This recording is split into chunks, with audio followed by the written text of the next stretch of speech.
Shalom, jemaat yang dikasihi Tuhan Yesus Kristus. Kita akan memulai ibadah minggu kita. Sebelum kita memulai, kita berdoa dalam hati masing-masing.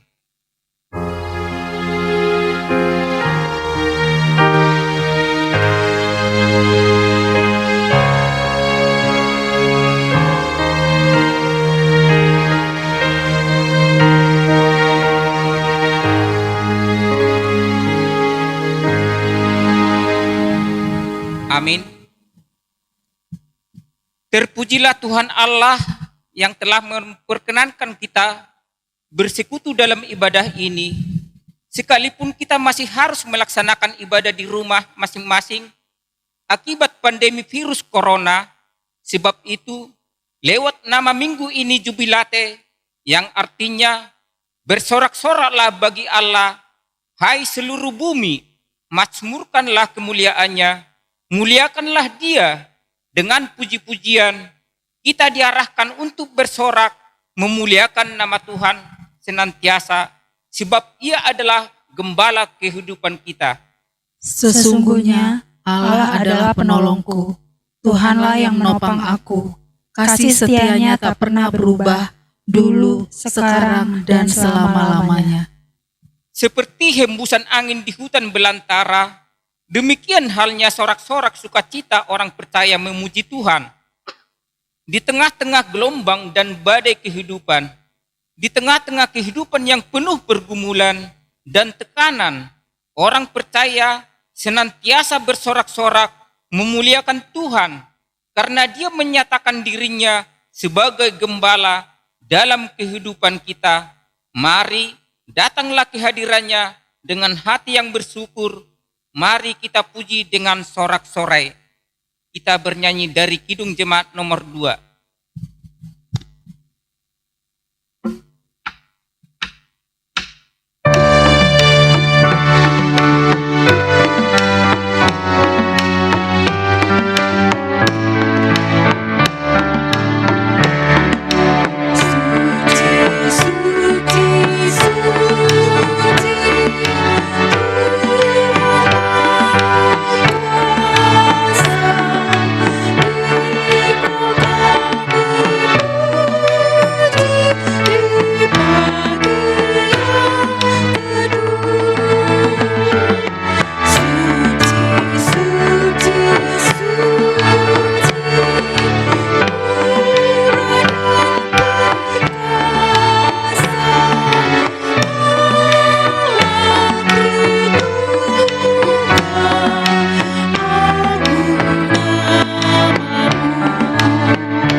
Di dalam nama Allah Bapa dan nama anaknya Tuhan Yesus Kristus dan nama Roh Kudus yang menciptakan langit dan bumi.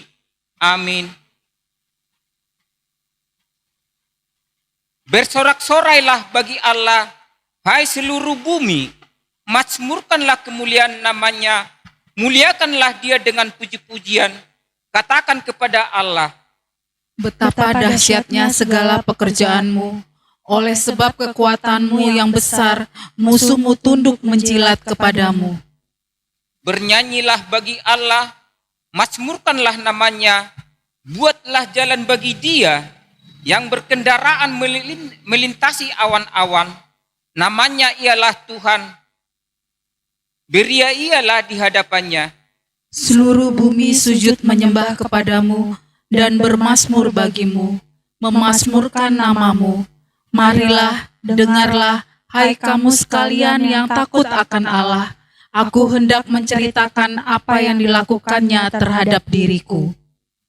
Aku hendak menyanyikan kasih setia Tuhan selama-lamanya, hendak memperkenalkan kesetiaanmu dengan mulutku turun-temurun, sebab kasih setiamu dibangun untuk selama-lamanya, kesetiaanmu tegak seperti langit. Haleluya.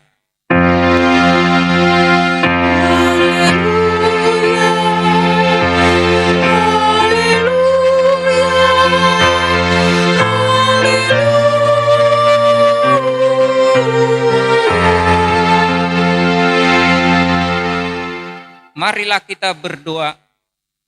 Ya Tuhan Allah Bapa yang Maha Kuasa, tuntunlah kami kepada anak-Mu, supaya kami menjadi milik-Nya.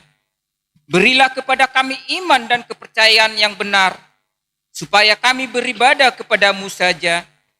Janganlah biarkan jemaat-Mu menyandarkan harapannya kepada hal-hal yang dunia, terutama di tengah-tengah situasi pandemik virus corona yang masih terjadi di tengah-tengah bangsa kami dan juga dunia ini.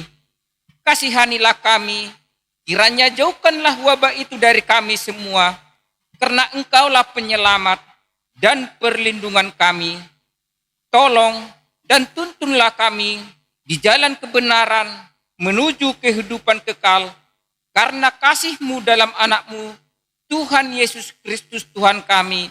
Amin.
Saudara-saudara yang dikasihi Tuhan, dengarkanlah perintah Tuhan yang harus kita lakukan di dalam kehidupan kita sehari-hari, yaitu hukum Taurat ke-8.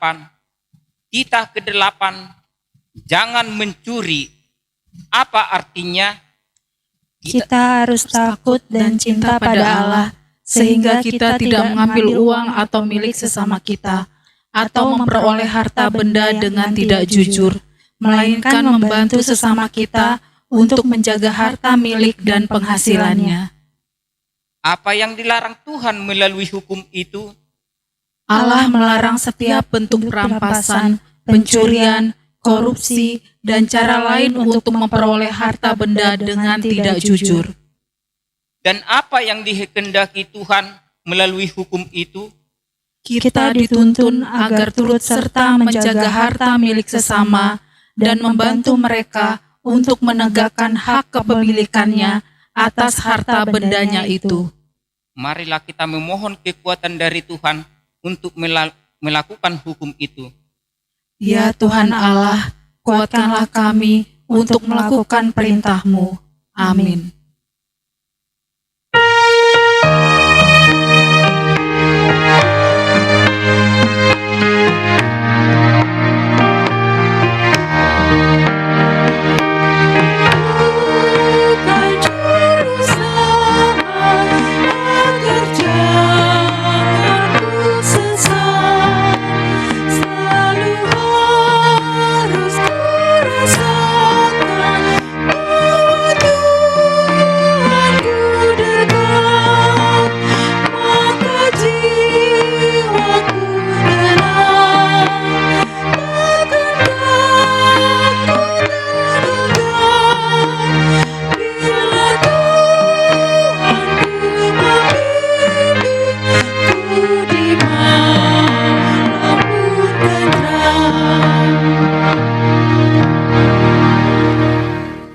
Saudara-saudara yang kekasih, kini kita berdiri di hadapan Allah yang Maha Tahu dan Maha Agung.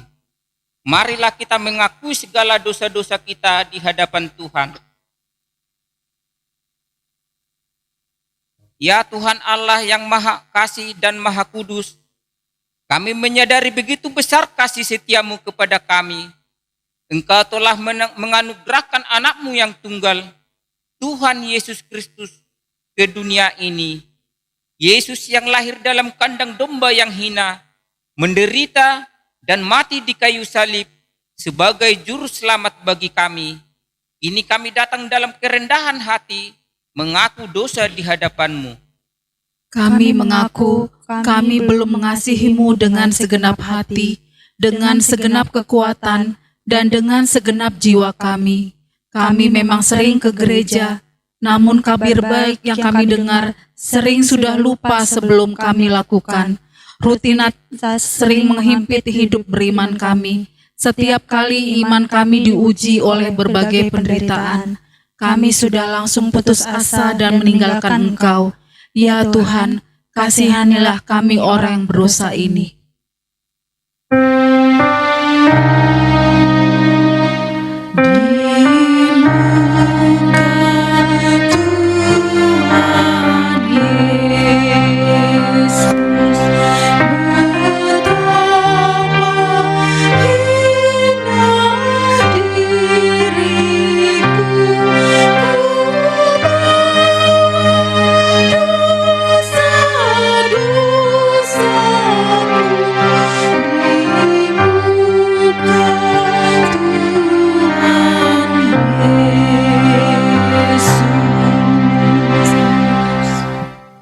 Ya Bapa, kami mengaku bahwa kami sering menjadikan kemampuan yang kami miliki menjadi ilah dalam kehidupan kami.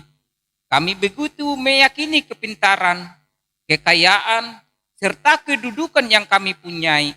Akibatnya, kami lebih percaya kepada semuanya itu daripada kepadamu. Ya Tuhan, kasihanilah kami orang yang berdosa ini.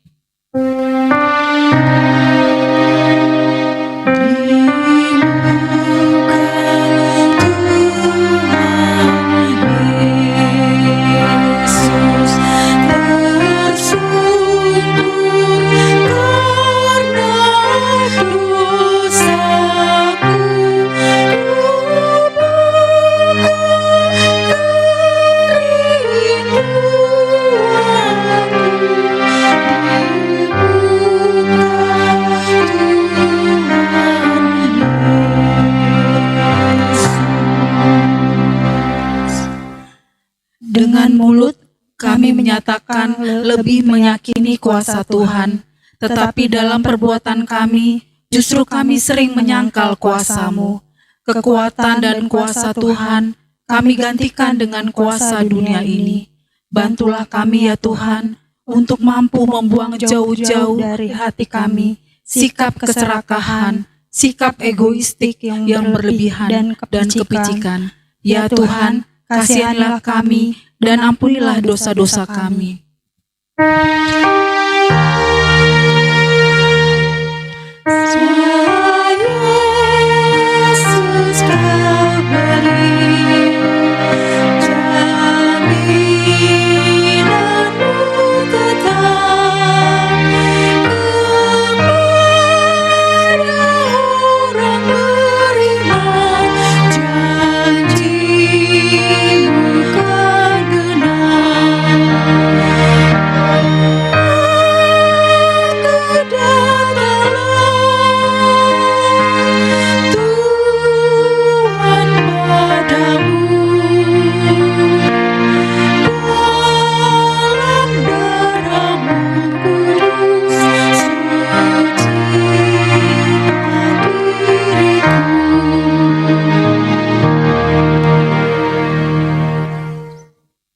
Dengarkanlah janji keampunan dosa dari Tuhan. Tuhan itu adalah penyayang dan pengasih, panjang sabar dan berlimpah kasih setianya. Tidak dilakukannya kepada kita setimpal dengan dosa kita, dan tidak dibalasnya kepada kita setimpal dengan kesalahan kita. Seperti Bapa sayang kepada anak-anaknya, demikian Tuhan sayang kepada orang-orang yang takut akan Dia. Kemuliaan bagi Allah di tempat yang maha tinggi. Amin.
Firman Tuhan yang menjadi epistel pada Minggu Jubilate hari ini tertulis dalam Efesus pasal 5 dimulai dengan ayat yang ke-15 sampai dengan ayat yang ke-21. Marilah kita membacanya secara berbalas-balasan. Karena itu, perhatikanlah dengan seksama bagaimana kamu hidup. Janganlah seperti orang bebal, tetapi seperti orang arif. Dan pergunakanlah waktu yang ada, karena hari-hari ini adalah jahat. Sebab itu, janganlah kamu bodoh, tetapi usahakanlah supaya kamu mengerti kehendak Tuhan. Dan janganlah kamu mabuk oleh anggur, karena anggur menimbulkan hawa nafsu, tetapi hendaklah kamu penuh dengan roh.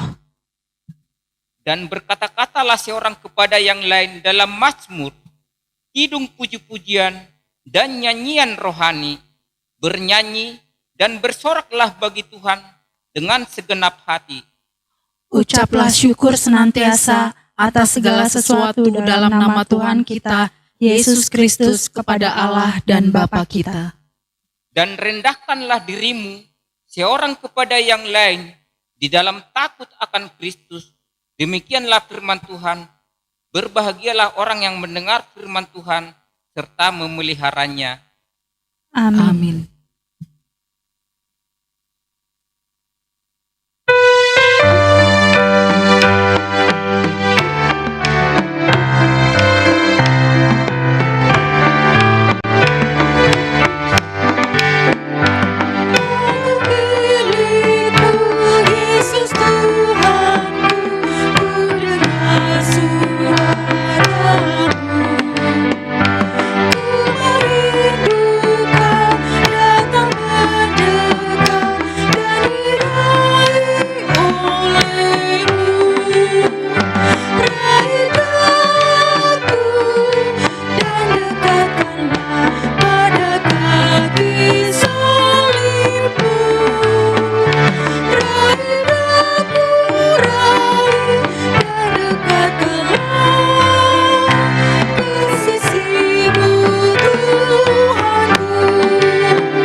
Marilah kita bersama-sama mengaku iman kepercayaan kita.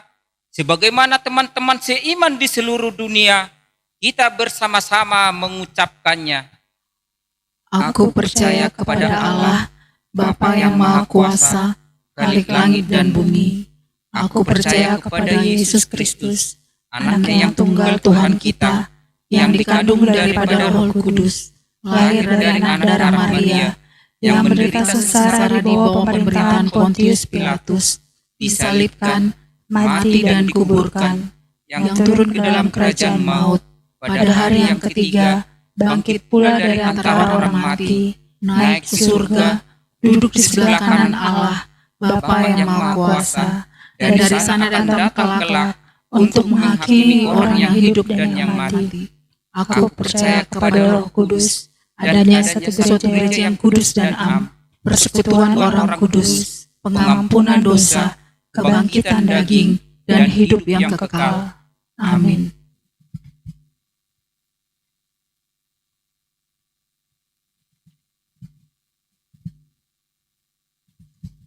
Jemaat yang dikasihi Tuhan, marilah kita dengarkan warta jemaat dan keuangan minggu ini, Minggu tanggal 3 Mei 2020.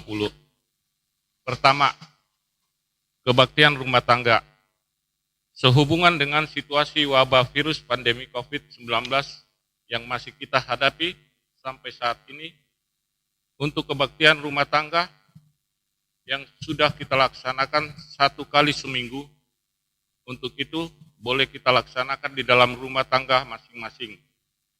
Acara kebaktian rumah tangga telah disiapkan oleh gereja kita melalui video yang ada di dalam YouTube HKBP Cibinong. Demikian himbauan ini kami sampaikan kepada seluruh jemaat HKBP Cibinong. Tuhan Yesus memberkati. Kedua, keuangan. Uang masuk Minggu tanggal 26 April 2020 untuk kas jemaat 26.170.000, untuk pembangunan 8 juta. Demikian warta jemaat kita hari ini. Kiranya Tuhan Yesus memberkati kita semua.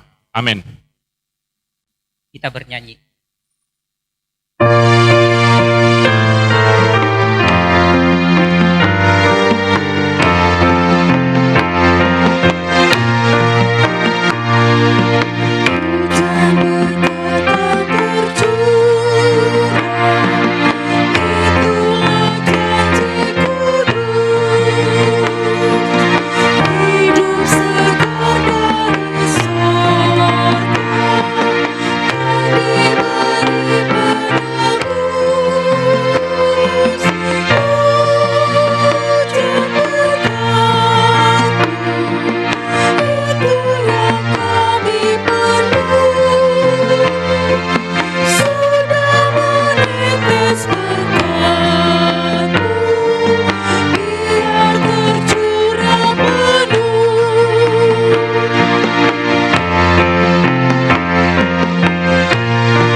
Damai sejahtera Allah yang melampaui akal budi dan pikiran manusia, itulah kiranya memelihara hati dan jiwamu di dalam nama Tuhan kita Yesus Kristus.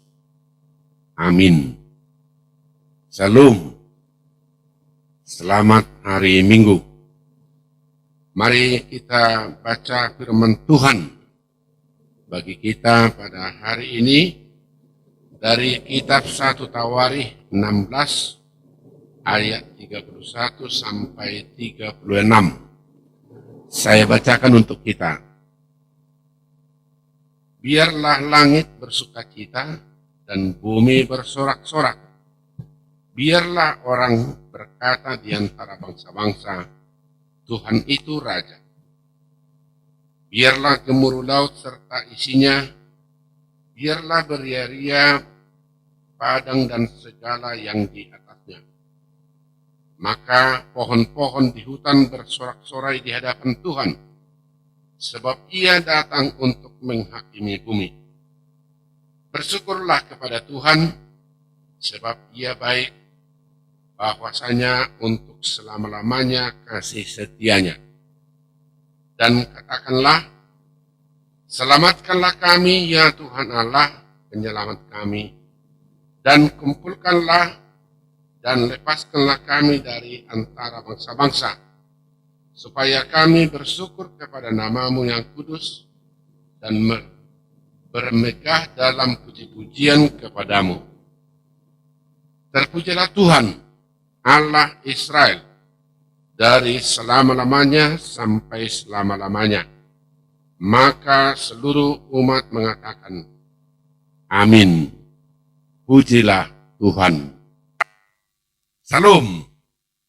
Bapak Ibu, saudara-saudara sekalian, beberapa minggu ini kita disapa oleh firman Tuhan di rumah kita bersama dengan anak-anak dan keluarga-keluarga kita. Saya baca di Facebook ada yang mengeluh, kapanlah si corona ini pergi? Kapanlah virus ini lenyap? Rupanya mereka sudah bosan beribadah di rumah. Ada lagi yang bilang, YouTube lagi. Masa beribadah melalui YouTube? Tenang. Kita beribadah tidak ditentukan oleh tempat, tapi makna ibadah kita ditentukan oleh bagaimana hubungan kita yang intim dengan Tuhan ketika kita beribadah. Yesus sendiri sudah menyatakan itu ketika perempuan Samaria mengatakan, kami beribadah di Gunung Gerizim, kamu beribadah di Yerusalem, bagaimana kamu bilang Tuhan bisa datang? Apa kata Yesus? Saya bacakan untuk kita dari Injil Yohanes. Yesus mengatakan begini, tetapi saatnya akan datang dan sudah tiba sekarang, bahwa penyembah-penyembah benar akan menyembah Bapa dalam roh dan kebenaran. Sebab Bapa menghendaki penyembah-penyembah demikian. Allah itu roh, dan barang siapa menyembah Dia, harus menyembahnya dalam roh dan kebenaran. Jadi jemaat Tuhan yang kekasih, ingat, ibadah yang benar tidak ditentukan oleh tempatnya. Kalaupun kita harus beribadah di rumah sekarang, intinya selama kita masih diliputi oleh roh Tuhan, selama kita masih menyembah dalam kerendahan hati kepada Tuhan, di rumah pun tidak salah. Nah, dan bahkan saya pikir-pikir lagi, ada juga baiknya bila Bapak, Ibu, dan anak sama-sama mendengar firman Tuhan, artinya sama-sama mendengar teguran dari firman Tuhan, supaya orang tua dan anak bisa sama-sama mengaplikasikan bagaimana firman Tuhan itu. Artinya, sekarang kita beribadah sama-sama duduk, ayah, ibu, dan anak. Si ayah harus terbuka untuk dikoreksi. Dia juga harus terbuka untuk menerima koreksi dari anak. Nah, jadi kalau ada nanti anak bilang, tuh Pak, dengar itu khotbah. Pak, jangan tersinggung. Itu gunanya, saya yakin itu gunanya. Kenapa Tuhan mendatangkan COVID dan kita harus beribadah di rumah? Supaya anak bisa mengingatkan Bapak. Pak, terbukalah. Ibu juga begitu.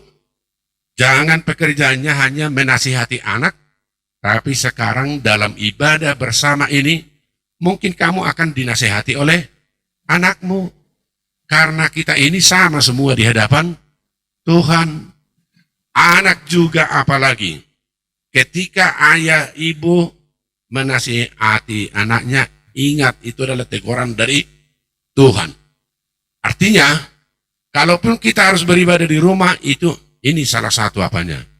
Keuntungannya. Kita sama-sama terbuka, baik ayah, baik ibu, baik anak, untuk menerima teguran dari Tuhan. Amin. Silakan, mari kita lihat apa yang mau dikatakan dari nats kita tadi.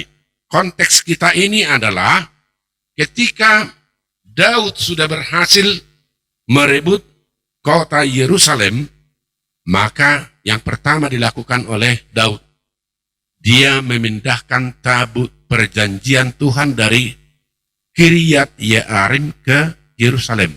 Apa gunanya? Nah, di sini saya lihat satu hal yang sangat besar, yang sangat rahasia, di mana keberhasilan Daud. Artinya, Daud belum memerintah semua Yerusalem pada saat itu, Israel. Jadi dia hanya merebut dulu Yerusalem dari tangan orang Yebusi, sedangkan daerah-daerah lain masih diduduki. Tapi dia langsung membawa tabut perjanjian dari Kiryat Yearim ke Yerusalem. Apa artinya? Tabut perjanjian adalah lambang kehadiran pemerintahan Allah dan lambang kemuliaan Tuhan. Artinya, ketika tabut perjanjian itu hadir di situ, yang mau dimaksudkan oleh Daud, Allah hadir dan sudah berkuasa di sana sekarang. Ketika kita beribadah di rumah kita masing-masing, kita harus mengingat tabut Allah hadir di sini. Kemuliaan Tuhan hadir di rumah saya ini. Firman Tuhan sedang dibicarakan di antara saya dan anak-anak saya. Dahulukan Tuhan. Jadi kalau kita diajak untuk bersorak-sorak untuk memuliakan Tuhan, inilah caranya. Ini konteksnya. Tabut Allah sudah dipindahkan. Daud sudah menyatakan bahwa dia bekerja sebagai raja atas pimpinan Tuhan. Lalu setelah tabut Allah berhasil dibawa masuk ke Yerusalem, katanya Daud memerintahkan orang-orang Lewi yang dipimpin oleh Asaf untuk menyanyikan nyanyian yang kita baca tadi. Jadi 1 Tawarikh 16 mulai dari ayat 7 sampai 36 itu ada tertulis di kitab Mazmur, dan bisa nanti kita baca Mazmur 105, Mazmur 95, dan Mazmur 106. Ini adalah kompilasi dari 1 Tawarikh 16 ayat 31 sampai 36, di mana Asaf mengajak umat Tuhan untuk bersyukur kepada Tuhan, bersorak-sorai. Lalu, makna apa yang harus kita petik dari pelajaran ini? Kalau Asaf menyuruh kita untuk bermazmur menyoraki Tuhan, apa artinya? Biasanya sorak-sorai ada dua maknanya. Secara positif berarti mengagungkan. Tapi secara negatif, bila orang bersorak menyoraki kita, bisa juga kita meremehkan. Apa yang dimaksudkan Daud kalau Daud mengajak kita untuk bersorak kepada Tuhan? Ini yang mau saya sampaikan. Pertama, bersorak-sorai kepada Tuhan, bermazmur kepada Tuhan, artinya akui dia sebagai raja di atas segala raja.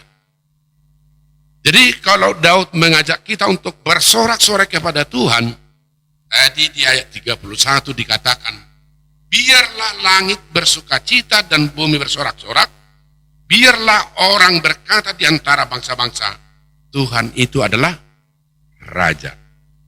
Akui dia sebagai raja, bahkan raja di atas segala raja. Pak, akui bahwa di rumahmu raja adalah Tuhan, penguasa adalah Tuhan. Bu, akui bahwa di atas keluargamu bahwa penguasa adalah Tuhan, bukan hartamu, bukan mertuamu. Anak-anak, akui dalam hatimu bahwa raja penguasa adalah Tuhan. Dan kalau firman Tuhan mengajak supaya anak-anak turut kepada orang tuanya, itu berarti bukan orang tua yang menjadi raja, tetap Tuhan. Tetapi orang tua adalah wakil dari Tuhan untuk memerintahkan kamu di sana. Kenapa ini perlu? Yang pertama, mari kita lihat dulu. Bangsa Filistin pernah mencuri tabut perjanjian dari tangan orang Israel. Karena mereka tahu selama tabut perjanjian itu masih bersama dengan umat Israel, mereka akan selalu kalah perang. Nah, satu kali mereka mencuri tabut perjanjian tersebut dan membawa tabut itu, meletakkannya di kuil dewa Asyera. Mereka bersorak-sorai. Jadi dibikin di depan patung dewa Asyera. Besoknya ketika mereka melihat, ternyata patung dewa Asyera ini jatuh dan menyembah di hadapan tabut perjanjian. Semua badannya hancur, tapi ini kepalanya masih menyembah kepada tabut perjanjian. Apa artinya itu?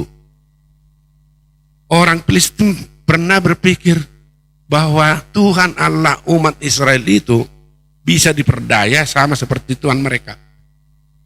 Dewa-dewa mereka. Dewa mereka itu hanya sesembahan yang bisa, kalau ada yang perlu disembah, kalau tidak perlu dibiarkan aja. Kayak orang sekarang yang punya ajimat-ajimat.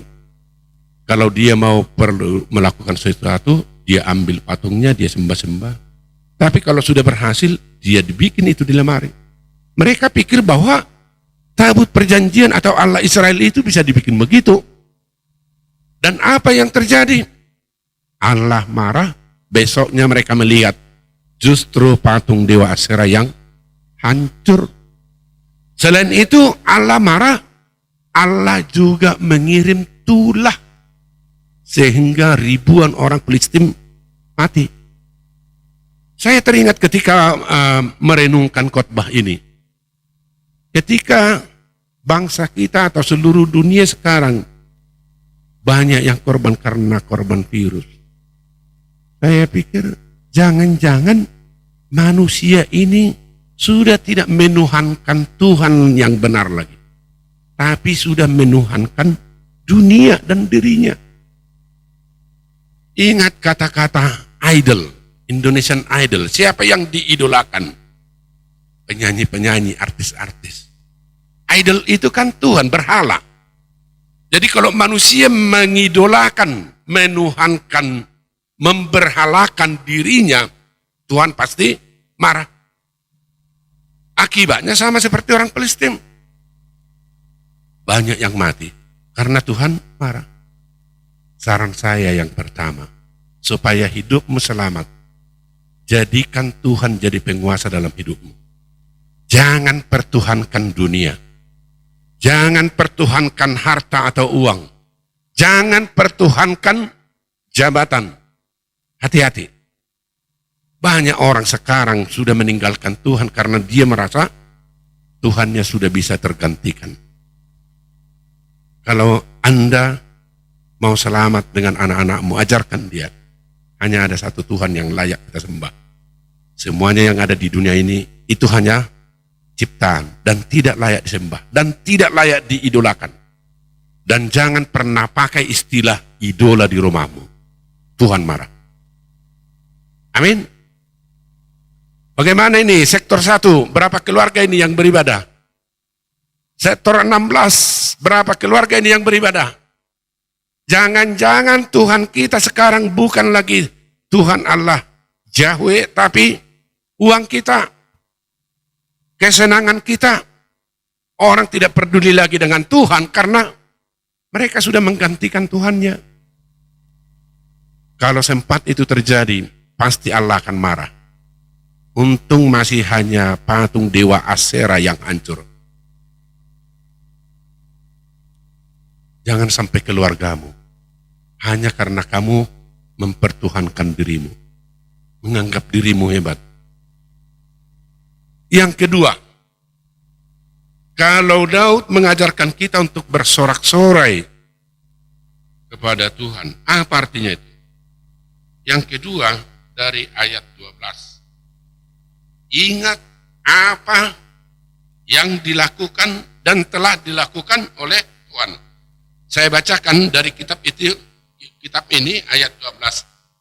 Ingatlah perbuatan-perbuatan ajaib yang dilakukannya, mujizat-mujizatnya, dan penghukuman-penghukuman yang diucapkannya. Pak, Bu, serta anak-anak, dengarin ya. Tidak ada satu detik pun waktu kita yang tidak dilihat oleh Tuhan. Tuhan selalu aktif untuk berbuat kebaikan bagi kita. Ingat, Roma 8 ayat 28.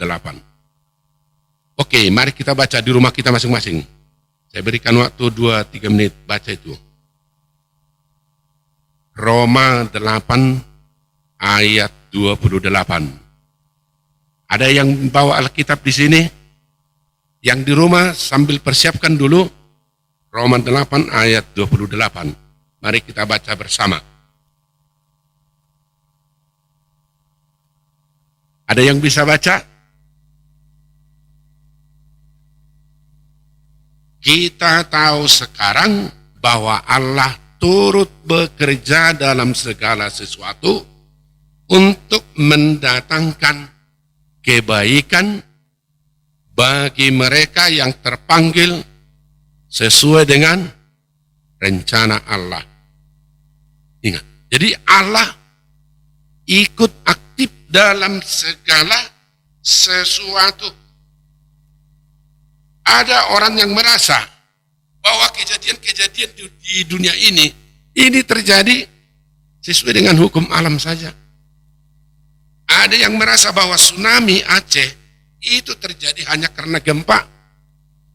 Ada yang merasa bahwa tsunami yang di Palu juga itu terjadi hanya kebetulan saja.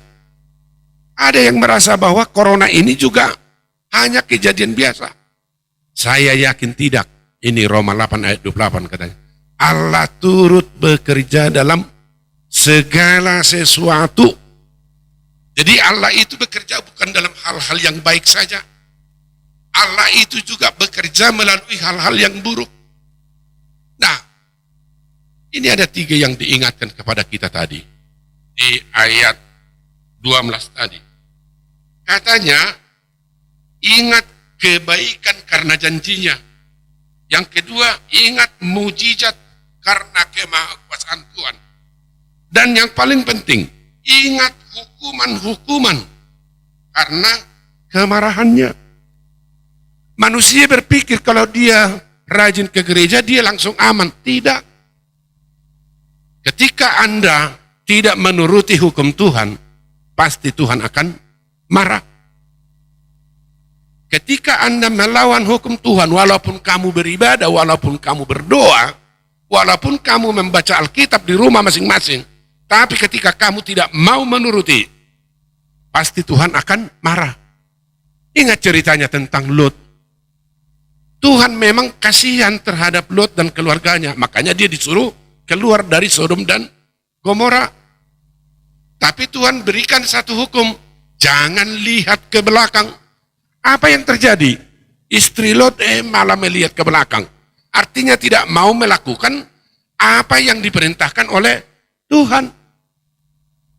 Dalam hidup kita ini ketika kita beribadah, mungkin kita mendengarkan perintah Tuhan. Tapi kalau kita tidak ingin melakukan tepat sesuai dengan firman Tuhan, pasti hidup kita ini akan berakhir sama seperti istri Lot. Karena itu adalah penentangan atau perlawanan terhadap firman Tuhan. Jadi jangan pikir, wah Tuhan itu maha kasih. Seberapa besar pun dosaku pasti akan dihapuskan. Dihapuskan kalau kamu mau menyerah dan mau bertobat. Tapi akan dihukum kalau kamu tetap melakukan dosa-dosamu. Ingat saja itu, istri Lot. Dia dihukumkan. Kenapa? Karena dia memang hanya mau mendengar perintah Tuhan, tapi tidak mau melakukan. Jangan lihat ke belakang. Dilihat lagi. Akhirnya dia mati jadi batu garam. Bapak Ibu saudara-saudara sekalian, tadi Daud mengingatkan kita, ingat kebaikan Tuhan, ingat kemurahan Tuhan, ingat mujizat-mujizatnya. Tapi yang penting, Ingat juga, Allah mengancam akan menghukum barang siapa orang yang tidak mau melakukan perintahnya. Jadi hal yang kedua, ingat apa yang telah dilakukan Tuhan. Itu artinya bersorak-sorak kepada Tuhan. Jangan suarakan hanya kebaikan Tuhan. Jangan suarakan hanya janji-janji Tuhan. Tapi suarakan juga ancaman Tuhan bagi orang yang tidak mau mendengar firman Tuhan. Itu sudah terbukti loh. Ketika Lot disuruh keluar, tapi istrinya tetap menantang dan tidak mau melakukan firman Tuhan. Beriman tanpa dilakukan tidak ada artinya. Saya yakin istri Lot beriman, makanya dia mau keluar dari situ. Tapi apa yang kurang? Imannya itu hanya tinggal iman, tidak mau melakukan sesuai dengan firman Tuhan. Pak, kalau Anda mau selamat dari corona ini, Bu, kalau anak-anakmu yang paling kamu kasihin ini ingin selamat dari corona ini, lakukan tepat sesuai dengan perintah Tuhan. Amin. Amin. Mudah-mudahan kita semua bertekad untuk melakukan apa yang kita dengar dari firman Tuhan. Yang ketiga, syukuri apapun yang terjadi. Ayat 34. Tadi katanya di ayat 34 dikatakan, bersyukurlah kepada Tuhan sebab Ia baik, bahwasanya untuk selama-lamanya kasih setianya. Berarti yang ketiga, syukuri apapun yang terjadi. Dari setiap episode hidup perjalanan umat Israel bersama dengan tabut perjanjian Tuhan, kadang ada sukacita, ada juga duka cita.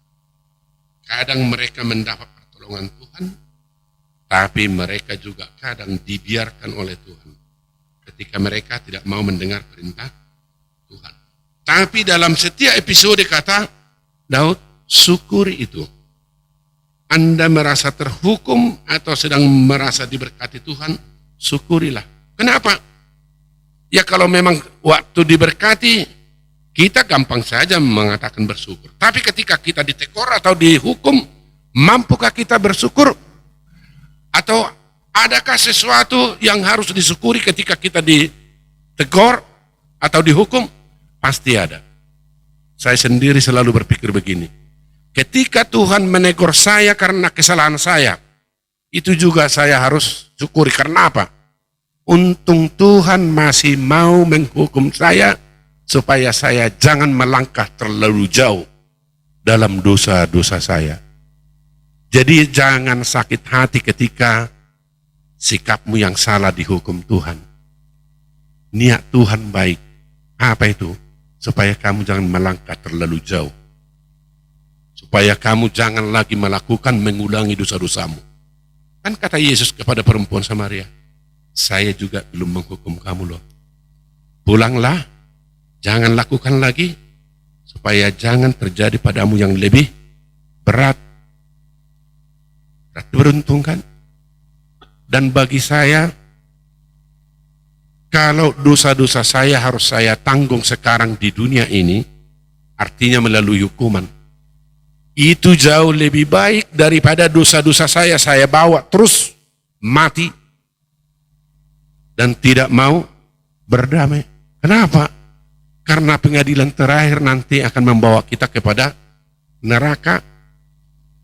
Jadi kalau dosa-dosa kita udah diselesaikan sekarang ketika kita masih hidup, kesempatan untuk surga banyak. Tapi ketika kita menolak untuk tidak mau menyelesaikan dosa kita selama diberi kesempatan hidup, jawabannya sudah pasti, hidupmu akan berakhir di neraka. Maka ketika kamu dihukum sekarang, syukurilah itu juga. Syukuri. Itu adalah niat baik Tuhan untuk menghambat langkahmu, supaya jangan terlalu jauh terperosok ke dalam dosa. Jangan anggap itu sebagai kebencian atau dendam Tuhan, tapi lihatlah itu sebagai kebaikan Tuhan yang mengingatkan kamu supaya jangan kamu terima yang lebih berat nanti di neraka. Amin. Itu yang ketiga. Syukuri apapun yang terjadi. Ketika kamu menjalani episode berkat, syukuri. Tapi ketika kamu juga menjalani episode yang menyakitkan, itu juga syukur. Niat Tuhan pasti baik. Karena tidak ada niat Tuhan mengizinkan semuanya ini terjadi ke kita kalau Tuhan tidak berniat baik. Corona ini juga makin meyakinkan saya bahwa Tuhan masih berbuat baik. Kenapa? Apakah umat Israel tidak bisa dibebaskan dari tulah di Mesir yang ke-10 itu? Bisa. Tapi sengaja Tuhan lakukan itu sampai mendatangkan 10 tulah. Tujuannya hanya satu. Supaya orang yang percaya kepada Tuhan dapat bebas beribadah keluar dari Mesir. Jadi ingat, apakah KPK itu baik? Baik. Bagi orang-orang yang tidak mau terkena korupsi, KPK sangat baik. Sangat menolong. Siapa yang pasti takut kepada KPK? Hanya pencuri atau koruptor. Siapa yang takut kepada corona? Hanya orang-orang yang tidak bersandar kepada Tuhan. Selama kita masih bersandar kepada Tuhan, ingat umat Israel, selama mereka masih menuruti firman Tuhan, damai selalu di tanah Gosen. Anak-anak mereka tidak ada yang mati, mereka semua selamat. Berarti hukuman itu adalah kesempatan bagi orang-orang baik untuk berkarya untuk Tuhan. Lihat itu, pelajari itu. Saya tidak takut terhadap itu karena saya lihat ini kesempatan bagi anak-anak Tuhan untuk menyatakan kebenaran. Dan ini adalah kesempatan bagi anak-anak iblis untuk lenyap. Lihat kesombongan manusia sekarang sampai tidak peduli lagi dengan apapun yang dia lakukan di gereja. Karena mereka sudah menganggap orang hebat. Tapi apakah Tuhan akan biarkan itu? Saya yakin tidak. Corona datang. Orang mulai berpikir sekarang, ternyata tidak ada yang saya andalkan di dunia ini. Tuhan tetap penguasa. Yang keempat, apa artinya bila Daud mengajak kita bersorak kepada Tuhan? Yang keempat itu dari ayat 36 tadi, saya bacakan untuk kita. Terpujilah Tuhan, Allah Israel, dan selama-lamanya sampai selama-lamanya, maka seluruh umat mengatakan, amin. Pujilah Tuhan. Saya ulangi, maka seluruh umat mengatakan, amin. Pujilah Tuhan. Artinya berarti yang keempat, bersorak kepada Tuhan, berarti aminkan setiap kesaksian orang yang menyaksikan kebaikan Tuhan. Aminkan. Jangan lawan. Kadang kita merasa risih dengan kesaksian orang lain. Kadang kita merasa jengkel mendengar kesaksian orang lain. Kadang ada yang menyeletuk, kesaksiannya tidak serupa dengan kenyataan hidupnya. Itu bukan persoalanmu. Kesaksian adalah hasil pergumulan individu seseorang dengan Tuhannya. Jadi kamu tidak disuruh jadi hakim. Apalagi hakim antara manusia dengan Tuhan. Artinya kamu tidak berhak mengomentari kesaksian orang. Selama itu adalah kesaksian dia tentang Tuhannya. Yang penting kamu lakukan katanya, aminkan. Biarlah seluruh umat Tuhan mengatakan, amin. Terpujilah Tuhan. Jadi Bu, Pak, mungkin kamu oleh tetanggamu kamu dianggap hebat. Apa yang harus kamu katakan? Itu kesaksian mereka loh. Apa yang harus kamu katakan? Katakan saja, terima kasih, terpujilah Tuhan, bukan saya yang hebat. Mungkin tetanggamu bilang, Pak, selamat ya Pak ya, anakmu juara 1. Terima kasih, bukan saya penciptanya. Tuhan yang membuat dia jadi orang pintar. Aminkan kesaksiannya dan jangan anggap itu sebagai kehebatanmu. Biarlah itu membuat orang semakin mengenal kehebatan Tuhan. Itu yang keempat. Berarti pesan dari khotbah kita pada hari Minggu ini. Dulu waktu mahasiswa kami selalu bernyanyi, diajarkan oleh guru kami, mengatakan begini. Baruch hamba Besem Adonai Berah nukem mi bet Adonai Hodul Adonai kito Kile olam kasdo. Bahasa apa itu? Mungkin kita bingung, itu bahasa Ibrani. Oh ya, saya yakin nggak bisa pendeta Saragi berbahasa Ibrani. Tahu. Coba kita ulang lagi. Ini. Coba kita ulang lagi, mau? Kita tes dulu. Apa pendeta Saragi masih ingat lagunya itu? Begini. Baru hamba Besem Adonai Berah nuhem mi bet Adonai Hodul Adonai kito Kile olam kasdo. Artinya begini, bahasa Indonesianya. Diberkatilah dia yang datang dalam nama Tuhan. Bersyukurlah kepada Tuhan karena dia baik, karena untuk selama-lamanya kasih setianya. Itu tadi nats kita. Syukuri. Hidupmu harus penuh dengan ucapan syukur. Yang sakit atau yang sedih atau yang bagaimana sekarang, tetap syukuri. Di dalam kesakitan atau kesedihan kita, pasti ada niat baik Tuhan. Lihatlah itu. Pergumulkan itu. Nanti 2 minggu ke depan kamu akan lihat, oh iya, dulu saya sakit hati begini, ternyata niat Tuhan baik. Pasti niat Tuhan baik karena Tuhan tidak pernah ingin atau berencana menjolimi manusia. Tuhan hanya ingin mendatangkan kebaikan seperti Roma 8 ayat 28 tadi. Jadi pesan bagi kita, bersyukur kepada Tuhan. Amin. Mari kita berdoa. Terima kasih ya Tuhan atas firman-Mu yang menyapa kami pada saat ini. Ruas-Mu yang ada di sektor 1 sampai 16. Kami beribadah kepada Tuhan mendengarkan firman Tuhan. Biarlah firman yang kami dengarkan tadi memandu kami dalam kehidupan ini menghadapi segala macam warna-warni kehidupan.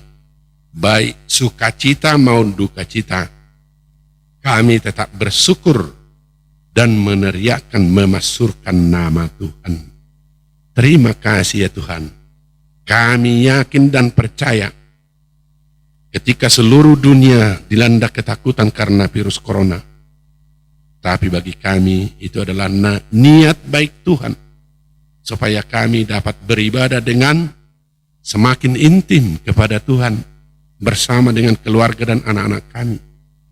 Kalaupun kami harus beribadah di rumah dan tidak bisa beribadah di gereja, kami yakin bahwa Tuhan ingin mengajarkan kami bahwa pendua-pendua yang benar bukan ditentukan oleh tempat, tapi ditentukan oleh kebenaran dan rasa tunduk rendah hati kepada Tuhan. Terima kasih Tuhan. Jangan kiranya ibadah kami selama ini berlalu begitu saja. Jangan kiranya kami hanya mengimani firman Tuhan, tapi kami harus bertekad untuk melakukan tepat sesuai dengan firman Tuhan, supaya hidup kami jangan menghadapi bencana sama seperti istri Lot yang beriman tapi tidak mau melakukan perintah Tuhan. Terima kasih ya Tuhan. Jauhkan segala mara bahaya dari kami. Kuatkan dan teguhkan iman kami seluruh jemaat. Terima kasih. Di dalam nama anak-Mu Tuhan Yesus Kristus kami berdoa. Amin. Jemaat Tuhan yang kekasih, kita sambut firman Tuhan tadi sambil kita bernyanyi dan mengumpulkan persembahan.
Marilah kita berdoa untuk menyerahkan persembahan kita kepada Tuhan. Ya Allah Bapa kami yang di surga, kami mengaku bahwa Tuhan adalah sumber dari segala karunia yang melimpah dalam kehidupan kami masing-masing. Sebagian daripada karunia itu kami serahkan kembali sebagai persembahan kepada Tuhan. Terimalah dan berkatilah persembahan umat-Mu ini, agar dapat kami pergunakan untuk pekerjaan dan pelayanan kerajaan Tuhan di dunia ini. Bukalah hati kami untuk mengenal betapa banyak berkat dan karunia yang kami peroleh dari Tuhan, supaya kami senantiasa bersyukur kepadamu, di dalam nama Yesus Kristus Tuhan kami. Amin.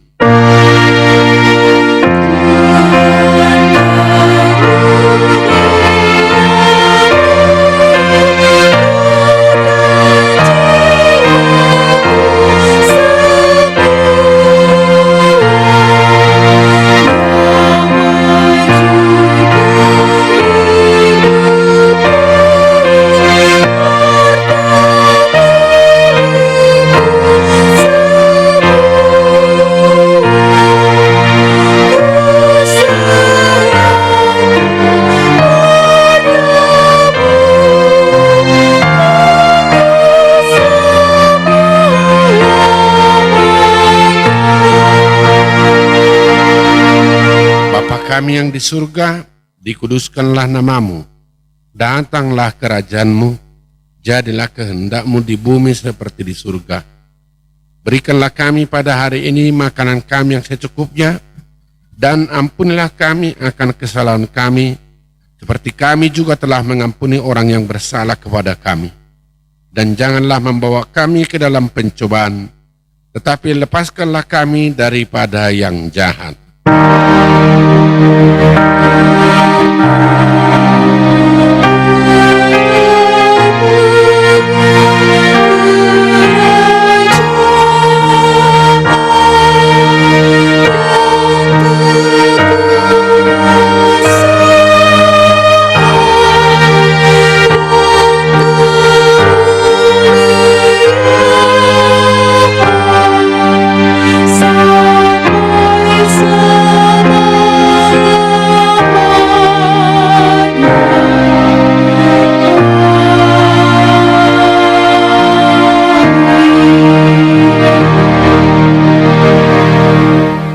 Dengan sejahtera, terimalah berkat Tuhan. Tuhan memberkati engkau dan melindungi engkau. Tuhan menyinari engkau dengan wajahnya dan memberi engkau kasih karunia. Tuhan menghadapkan wajahnya kepadamu dan memberi engkau damai sejahtera. Amin.